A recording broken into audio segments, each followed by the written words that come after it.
Luke 15, verses 11 through 31.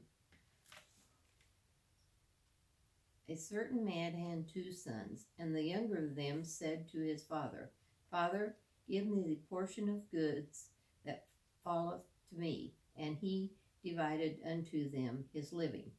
And for not many days after, the younger son gathered all together and took his journey into a far country, and there wasted his substance with riotous living. And when he had spent all there arose a mighty famine in that land, and he began to be in want. And he went and joined himself to a citizen of that country, and he sent him into his fields to feed swine. And he would fain have filled his belly with the husk that the swine did eat, and no man gave unto him. And when he came to himself, he said, How many hired servants of my father's have bread enough and to spare, and I perish with hunger?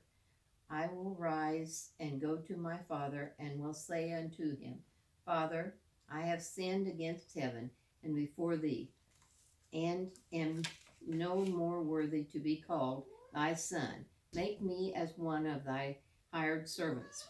And he arose and came to his father, but when he was yet a great way off, his father saw him and had compassion, and ran and fell on his neck and kissed him.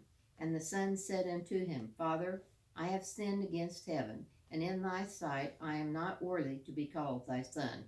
But the father said to his servants, Bring forth the best robe, and put it on him, and put a ring on his hand, and shoes on his feet. And bring hither the fatted calf, and kill it, and let us eat and be merry. For this my son was dead, and is alive again. He was lost, and is found. And they began to be merry. Now this elder son was in the field, and came and drew nigh to the house. He heard music and dancing, and he called one of the servants, and asked what these things meant. And he said unto him, Thy brother is come, and the father hath killed the fatted calf, because he hath received him safe and sound. And he was angry, and would not go in. Therefore came his father out, and entreated him.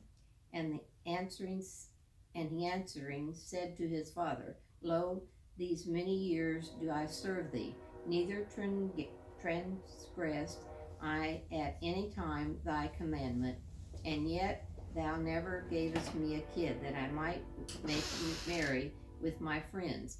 But as soon as this thy son was come, which hath devoured thy living with harlots, thou hast killed for him the fatted calf. And he said unto him, Son, thou art ever with me, and all that I have is thine. It was meant that we should make merry and be glad. For this thy brother was dead, and is alive again, and was lost, and is found.